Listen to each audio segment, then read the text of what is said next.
1 اکتوبر کی رات کو اسرائیل میں کچھ ایسا نظارہ دکھائی دیا۔ یہ میزائلز تھی 180 بیلسٹک میزائلز جو اسرائیل پر ایران نے چھوڑے تھے، اور اس کے لانچ کرنے کے آرڈرز دیے تھے ایران کے سپریم لیڈر آیت اللہ خمینی نے۔ ایران کے IRGC کے مطابق 90% سے زیادہ میزائلوں نے اپنا ٹارگٹ سکسیسفلی ہٹ کیا، لیکن اسرائیل کا کہنا ہے کہ زیادہ تر میزائلز انٹرسپٹ کر لی گئی تھی اسرائیل ایئر ڈیفنس سسٹم کے تھرو۔ ان میزائل سے جو تباہی مچی اس کی امیجز سامنے آئی۔ یہ کریٹرز آپ دیکھ سکتے ہیں، یہ دیکھیں 30 فٹ گہرا کریٹر موساد کے ہیڈ کوارٹر کے بالکل سامنے۔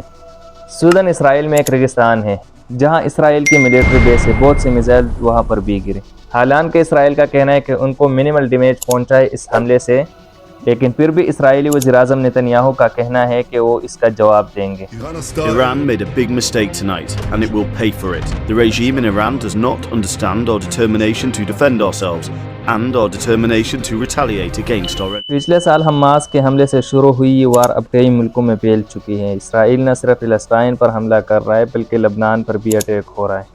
حماس، حزب اللہ اور حوثیز جو کہ ایران کے پراکسیز مانے جاتے ہیں، وہ بھی اس جنگ میں حصہ لے رہے ہیں، اور اب ایران بھی اس جنگ میں ڈائریکٹلی انوالو ہو گیا ہے۔ لیکن اب ایران نے حملہ کیوں کیا؟ ایران کہتا ہے ریونج، ریٹالیشن۔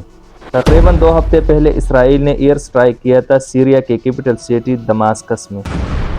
اس ایئر سٹرائک میں ایران کے 7 افسروں کی جان چلی گئی، جس میں ایران ایمبیسی کے ایک ٹاپ جنرل بھی شامل تھے۔ جب اپریل میں حملہ ہوا اسرائیل کے اوپر، تو اسرائیل کے الائیڈ کنٹریز نے بھی مدد کی تھی، جیسے کہ امریکہ، UK اور جارڈن۔ تقریباً 80 ڈرونز اور 6 میزائلز امریکہ نے ہی مار گرائے تھے۔ اگر آپ نقشے پر دیکھو گے تو ایران اور اسرائیل اصل میں ایک دوسرے سے کافی دور ہیں۔ دونوں ملکوں میں شارٹیسٹ ڈسٹینس تقریباً 1000 کلومیٹر ہے۔ تو اگر ڈرون سے حملہ کرتا ہے ایران اسرائیل کے اوپر، تو ایک ڈرون کو ایران سے اسرائیل تک پہنچنے میں 2 گھنٹے لگتا ہے۔ اسرائیل کے آن گراؤنڈ اگر ڈیفنس سسٹم کی بات کی جائے تو ان کا آئرن ڈوم سب سے جانا مانا ڈیفنس سسٹم ہے۔ اس کی لمٹ ہے 10 کلومیٹر کی ہائٹ اور 70 کلومیٹر کا ڈسٹینس۔ یہ ایک میزائل سسٹم ہے جو راکٹس کو ڈیٹیکٹ کرتا ہے جو گرنے والا ہو، اور ان کے گرنے سے پہلے اپنا میزائل چھوڑ کر اسے ختم کر دیتا ہے۔ آئرن ڈوم صرف شارٹ رینج کے میزائل کو انٹرسپٹ کر سکتا ہے۔ اگر اور دور سے کوئی میزائل پھینکی جا رہے ہو تو اس کے لیے اسرائیل کے پاس 2 اور ڈیفنس سسٹم ہیں۔ ایک ہے ڈیوڈ سلنگ جو میڈیم سے لانگ رینج میزائل کے لیے ہے، 15 کلومیٹر کی ہائٹ اور 300 کلومیٹر تک کی ڈسٹینس، لیکن ایران تو 1000 کلومیٹر دور ہے۔ تو جو بیلسٹک میزائلز ایران نے اپنے اکتوبر کے حملے میں پھینکے تھے، تو اس سے نہ تو آئرن ڈوم پروٹیکٹ کر سکتا ہے اور نہ ہی ڈیوڈ سلنگ۔ ان میزائلز کو انٹرسپٹ کرنے کے لیے ایران کے پاس ایک تیسرا ڈیفنس سسٹم ہے، ایرو سسٹم۔ ایرو 3 کے پاس اسرائیل کے سب سے ٹاپ لیول کی ڈیٹیکشن رینج ہے 2400 کلومیٹر اور 100 کلومیٹر کا الٹیٹیوڈ۔ سننے میں تو بہت ہی سیف اور سیکیور سسٹم لگتا ہے۔ یہ سب دیکھ کر آپ کو لگے گا کہ چاہے کچھ بھی ہو جائے اسرائیل کا ملک ہمیشہ ہی محفوظ رہے گا، لیکن ایسا ہے نہیں۔ ان سارے ڈیفنسو سسٹم کا سب سے بڑا پوائنٹ آف فیلئر ہے پیسہ۔ ان سارے سسٹمز کو آپریٹ کرنا بہت زیادہ مہنگا ہے۔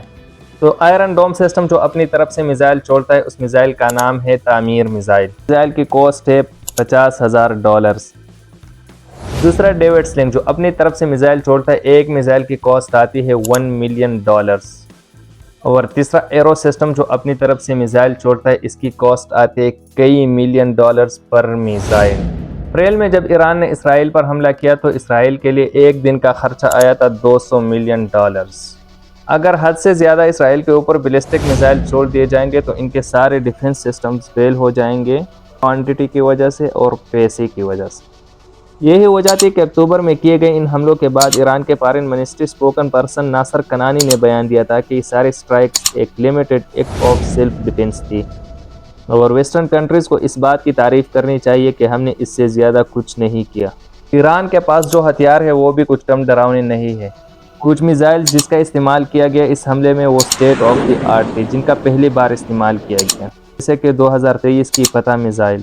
BBC کے مطابق اس فوٹو میں آپ دیکھ سکتے ہیں ان کی سبھی میزائلز کی کیپیبلٹی۔ لانگسٹ رینج میزائل شہاب 3 ہے، 2000 سے زیادہ کلومیٹر تک کی رینج۔ جو مسنگ ہے اس نقشے سے وہ ہے 2023 کی فتح میزائل۔ یہ ہائپر سونک بیلسٹک میزائلز کی کیٹیگری میں آتے ہیں، مین سپیڈ آف ساؤنڈ سے بھی تیز۔ یہ 18,000 کلومیٹر پر ہاور کی رفتار سے اڑ سکتے ہیں، جو کہ 15 گنا زیادہ ہوتا ہے سپیڈ آف ساؤنڈ سے۔ یعنی کچھ ہی منٹوں کا وقت لگے گا ایران سے اسرائیل تک پہنچنے میں. precisely hit any target within the range of 870 miles, and there exists no system that can rival or counter this missile. Ballistic missile 3 منزلہ عمارت جتنی بڑی میزائل ہوتی ہے، ان میں پریسیجن ٹارگیٹنگ ہوتی ہے، ایگزیکٹلی کہاں گرانا ہے وہ کنٹرول کیا جا سکتا ہے. یہ زمین کے ایٹماسفیئر سے باہر جا کے واپس اپنے ٹارگٹ کو ہٹ کر سکتا ہے. اس کے علاوہ ڈیفنس سسٹم میں ایران کے ساتھ S-300 رشین سسٹم ہے جو ہائی سپیڈ فائٹر جیٹس اور میزائل کو تباہ کرنے کی صلاحیت رکھتا ہے. ایران کا اپنا بنایا ہوا لانگ رینج B-373 اور خوددار سسٹم بھی موجود. آبادی کے لحاظ سے ایران اسرائیل سے 9.3 ٹائمز جبکہ رقبے کے لحاظ سے 75 ٹائمز بڑا ملک ہے. اسرائیل ایک ایٹمی پاور ہے اور ایران ایٹامک پاور بننے کے بالکل قریب. اب مقابلہ یہ نہیں کہ کون بڑا میزائل فائر کرے گا، مقابلہ یہ ہے کہ کون لمبی لڑائی لڑ سکتا ہے. اس سے پہلے ایران عراق کے ساتھ 8 سال کی طویل جنگ اس وقت لڑ چکا ہے جب اس کے پاس وسائل نہ ہونے کے برابر تھے اور عراق کو عرب اور ویسٹرن پاورز کی مکمل مدد حاصل تھی. یہ جنگ بغیر کسی کی جیت کے ختم ہو گئی تھی، لیکن اس سے ایک بات واضح ہو گئی تھی کہ ایران ایک لمبی لڑائی لڑنے کے بعد بھی اپنے آپ کو قائم رکھ سکتا ہے.